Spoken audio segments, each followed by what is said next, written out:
Nagsimula sa isang technician ng pool na nagngangalang Bud Jablonski. Sa unang tingin, mukha siyang ordinaryong tao na gumagawa ng routine maintenance.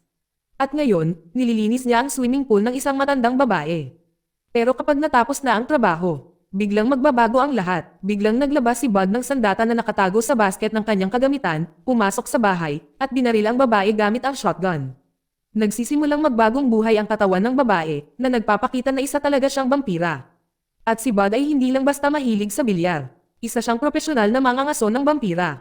Kahit madulas at mahirap patayin ang vampira, nagawa pa rin siyang pabagsakin ni Bud kasama ang isa sa kanyang mga tagasunod na dumating din pagkaraan ng ilang sandali. Nang matapos ang trabaho, kinuha ni Bud ang mga pangil mula sa parehong vampira, planong ibenta ang mga ito, at agad na umalis sa pinangyarihan. Ang focus ay lilipat sa isang makapangyarihang babaeng nagngangalang Audrey, isang mayamang tycoon sa real estate na kilala sa pagpapatakbo ng Rio Estate. Sa likod ng kanyang mahusay na imahe sa negosyo, si Audrey din ang pinakamalakas na vampira sa kanilang lahat, na siyang pinuno ng mundo ng mga vampira. Malinaw ang kanyang awtoridad nang brutal niyang pinarusahan ang isang suwail na nasasakupan sa pamamagitan ng pagbabalot sa kanila ng konkreto, gamit ang kanilang katawan bilang bahagi ng pundasyon ng isang gusali. Bukod sa pangangaso ng mga vampira, may isa pang papel si Bud na kasing halaga rin sa kanya. Siya ay isang ama ng isang batang anak na babae na nasa kindergarten pa lamang.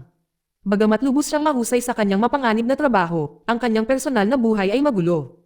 Gumuho ang kanyang kasal at kasalukuyan siyang hiwalay sa kanyang asawa. Ang mas malala pa, plano niyang ibenta ang kanilang bahay at gamitin ang pera para lumipat sa malayong lugar. Dahil sa desperasyon, nagmakaawa si Bud sa kanyang asawa na huwag umalis. Anak na babae na lang niya ang natitira sa kanya.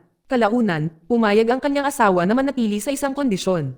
Kailangang bayaran ni Bud ang lampas na sa takdang matrikulan ng kanilang anak na babae bago ito mapatalsik. Isang linggo lang ang ibinigay sa kanya. Habang nauubusan ng oras, nakipagkita si Bud sa kanyang kaibigang si Troy upang ibenta ang mga pangil ng vampira. Karaniwan, kumikita ng malaki ang mga mangangaso sa pamamagitan ng pagbebenta ng mga pangil sa pamamagitan ng opisyal na unyon ng mga mangangaso, ngunit si Bud ay pinatalsik mula sa unyon ilang panahon na ang nakalipas, kaya wala siyang pagpipilian kundi ang magbenta ng patagilid. Inalok siya ni Troy ng mas mababang presyo, at atubiling sumang-ayon si Bud. Ibinebenta niya ang lahat ng pangil kasama ang ilan sa kanyang mga personal na gamit, tulad ng kanyang mga sapatos at maging ang kanyang mga sandata sa pangangaso. Masakit man tanggapin ang lahat ng mura lang, pero dahil pamilya niya ang nakataya, wala na siyang ibang pagpipilian. Lalong lumala ang sitwasyon nang makatanggap si Bud ng tawag mula sa kanyang anak na babae at nagtatanong kung lilipat na ba talaga sila. Ang tanong ay nakapagpatigil sa kanya. Nawalan na ng pagpipilian, kinausap ni Bud si Big John, isang lubos na respetado at maimpluwensyang miyembro ng Hunter Union. Umaasa si Bud na sa tulong ni Big John, makakabalik siya sa union at kikita muli ng totoong pera. Magkasamang tumungo sina Bud at Big John sa opisina ng union kung saan nila nakilala ang manager na si Ralph. Agad na malinaw na ayaw ni Ralph kay Bud. Ano man ang kasaysayang pinagsasaluhan nila, hindi papapasukin ni Ralph si Bud kung hindi dahil sa respeto nito kay Big John. Sa wakas ay binigyan ni Ralph si Bud ng schedule sa trabaho, ngunit may isang pahabol. Si Bud ay ipinaraise kay Seth, isang opisyal ng administrasyon na hindi pa nagtrabaho sa larangan. Wala roon si Seth para tumulong sa pangangaso ng mga vampira. Naroon siya para bantayang mabuti si Bud, itala ang bawat pagkakamali nito, at bigyan si Ralph ng dahilan para palayasin muli si Bud sa union. Kinabukasan, opisyal ng kapareha ni Seth, dinala siya ni Bud diretso sa una nilang lokasyon sa pangangaso. Noong una, sinabihan si Seth na manatili sa loob ng kotse at huwag gumalaw. Alam ni Bud na mapanganib na ang pakikipaglaban sa mga vampira, at ang pagdadala ng isang walang karanasang kasama ay lalo lamang magpapalala sa sitwasyon. Di nagtagal, nakatanggap si Seth ng tawag mula kay Ralph, na inutusan itong sundan si Bud saan man ito magpunta. Gaano man ito kapanganib, kailangan gawin ni Seth ang kanyang trabaho kung gusto niyang umangat. Malinaw ang kanyang misyon, bantayang mabuti si Bud at idokumento ang bawat pagkakamali. Sa loob ng gusali, pumapasok sa trabaho si Bud. Binasag niya ng buong husay ang mga vampira, ipinakita kung bakit siya kinatatakutan sa larangan. Nang sa wakas ay makapasok si Seth sa loob, nadatnan niyang nasa malubhang problema si Bud. Kailangan ni Bud ang kanyang sandata, na natapon sa malayo, at hiniling kay Seth na kunin ito. Sa halip na kumilos ng mabilis, nag-atubili si Seth, nagpagulong-gulong, at muntik ng mamatay. Ang unang karanasang iyon ay lubos na nagpayanig kay Seth. Sanay na siyang ligtas na umupo sa likod ng mesa. Ngayon ay harap-harapan na niya ang totoong karahasan, kahit pa vampira ang mga biktima. Para protektahan si Seth mula sa pagsubaybay ng mga vampirang naghahangad ng paghihiganti, binigyan siya ni Bud ng isang bote ng pulbos na bulaklak para matakpan ang kanyang amoy. Kalaunan, pagka-uwi ni Seth, natuklasan ni Bud na naiwan ng kanyang partner ang ulat ng ebalwasyon. Nang mabasa ito ni Bud, agad siyang natulala. Matapos ang lahat ng ginawa niya para mapanatiling buhay si Seth, ang ulat ay puno ng mga tala tungkol sa mga paglabag ni Bud sa patakaran. Kinabukasan, nang sunduin ni Bud si Seth, sa wakas ay ibinuhos niya ang kanyang pagkadismaya dahil sa ulat na iyon. Nang hindi ibinunyag ang kanyang pinakamalalim na mga sikreto, humingi si Bud ng 1 linggo. Kung talagang gusto ni Seth na tanggalin siya, gusto lang niya muna ng kaunting oras. Bago ang kanilang susunod na pangangaso, dinala ni Bud si Seth sa isang pawn shop na pinapatakbo ng kanyang kaibigang si Troy. Pero pagpasok pa lang nila, parang may mali na. Wasak na wasak ang lugar, at sa loob ay natagpuan nila ang isang kakilakilabot na tanawin. Patay na si Troy, ang kanyang katawan ay pinunit, nabunot ang mga ngipin, at inayos ang baybayin ng pangalan ni Bud. Isa itong malinaw na banta mula sa mga vampira. Habang naghahanda silang iulat ang insidente sa Union, sa wakas ay inamin na ni Bud ang kanyang sitwasyon. Malapit nang lumipat ang pamilya niya at kung wala siyang pera, mawawala sila sa kanya. Hiniling niya kay Seth na huwag munang isumite ang kanyang ulat. Kung sususpindihin siya ng Union, hindi na papayag ang mangaso si Bud. At kung walang pangangaso, wala siyang paraan para kumita ng perang kailangan niya. Ang kanilang susunod na hintuan ay magdadala sa kanila sa isang residential area na pagmamay-ari ni Audrey. Tinataya ni Bud at Seth ang isang malaking bahay na malamang puno ng mga vampira. Bago pa sila makalipat, nakasalubong nila ang isa pang pares ng mga mangangaso na kilala bilang magkapatid na Nazarian. Nagbalat kayo bilang mga installer ng stereo, sumang-ayon ang magkapatid na makipagtulungan kay Bud para sa misyong ito. Pagpasok nila sa bahay, mabilis nilang pinatay ang 2 vampirang wala sa sarili at walang malay. Habang hinahalungkat nila ang natitirang bahagi ng gusali, napagtanto ni Bud ang katotohanan. Hindi lang ito basta tagwan. Isa itong ganap na pugad ng mga vampira. Bilang isang mahigpit na unit, napatay ng 4 na mangangaso ang 12 ng mga vampira nang walang iniwang kahit isa. Kahit takot na naman si Seth at nakakahiyang nagpapanik, nakaligtas pa rin siya. At sa unang pagkakataon, nakaligtas siya sa isang pangangaso nang walang kahit isang pinsala. Pag-uwi ni Bud, natigilan siya nang makitang may mga flyer ng real estate na inihanda na ng kanyang asawa. Matindi ang tumatama sa realidad. Seryoso siya sa pagbebenta ng bahay. Nakiusap si Bud sa kanya na huwag madaliin ang mga bagay-bagay. Ipinapaalala sa kanya na may 3 araw pa para mag-ipon ng pera. Bago mapatalsik sa paaralan ang kanilang anak na babae. Kahit kumukulo ang kanyang loob, nilunok ni Bud ang kanyang galit. Nang araw na iyon, kailangan niyang isama ang kanyang anak na babae sa isang birthday party, at ayaw niyang hayaang madamay pa ang kanyang mga personal na problema rito. Ngunit pagdating pa lamang nila, nakatanggap si Bud ng isang nagbabantang mensahe. Walang pag-aalinlangan, niyakap niya ang kanyang anak at agad na umalis. Habang papasok na sila sa kotse, isang vampira ang lumapit, ang katawan nito ay nakabalot ng sunscreen para harangan ang sikat ng araw.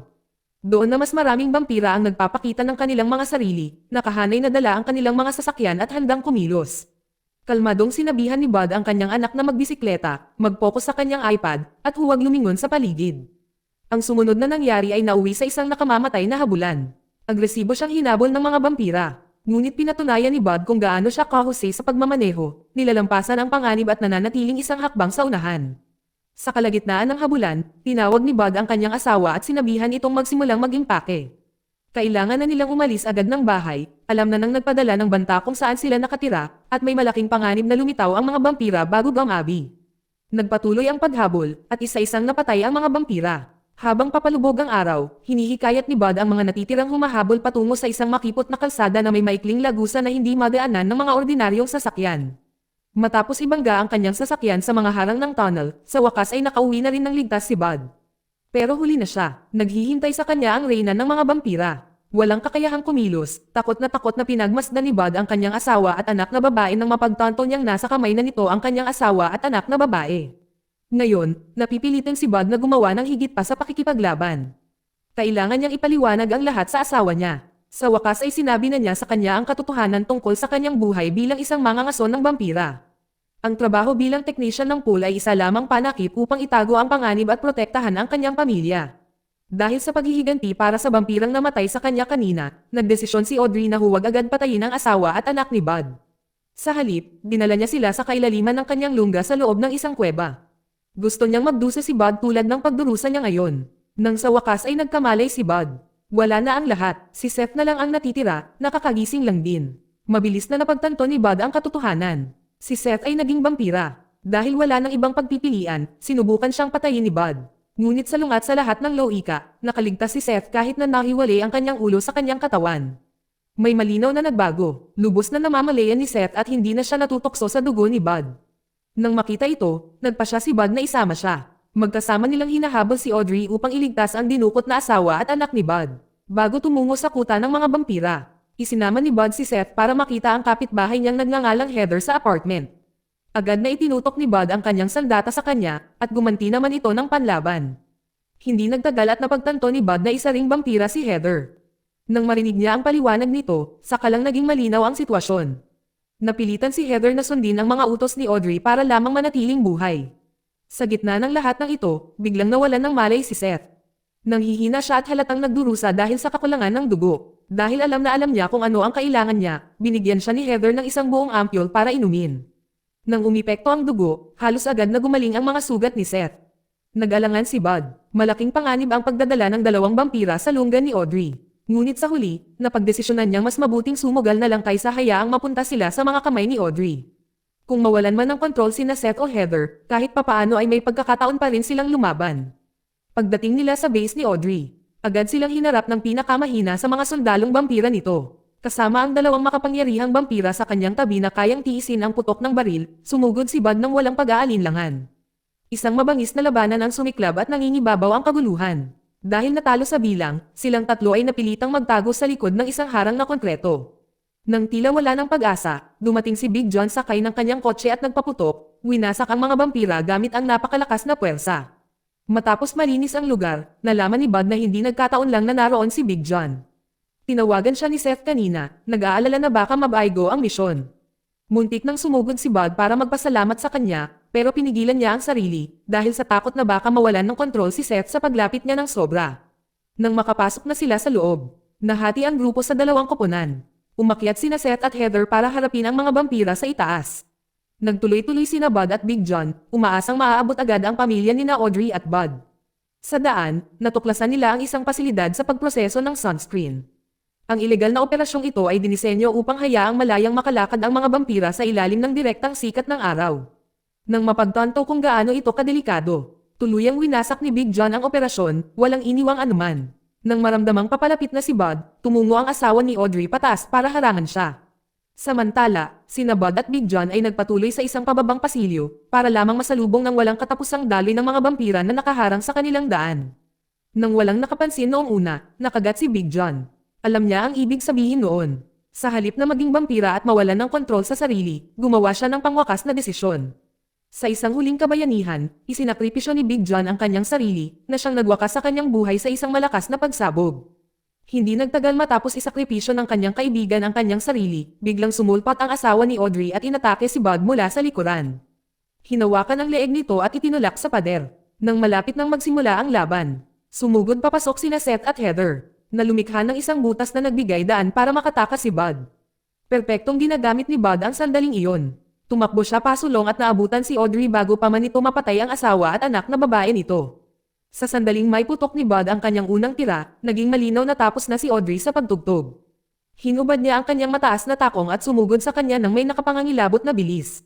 Labis na nabigla si Bud. Napakabilis ng mga atake ni Audrey kaya't siya ay naging isa na lamang punching bag.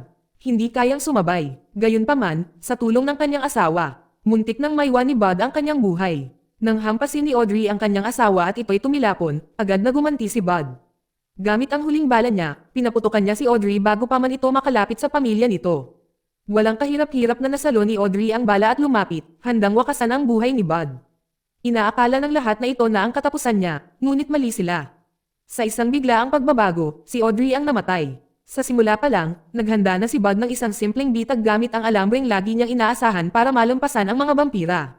Sa pagkakataong ito, gumana ito ng perpekto, at sa wakas ay napatay si Audrey.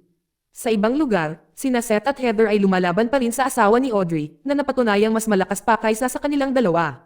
Ngunit sa isang kritikal na sandali, sa wakas ay natalo siya nang magkasama nila siyang maibagsak.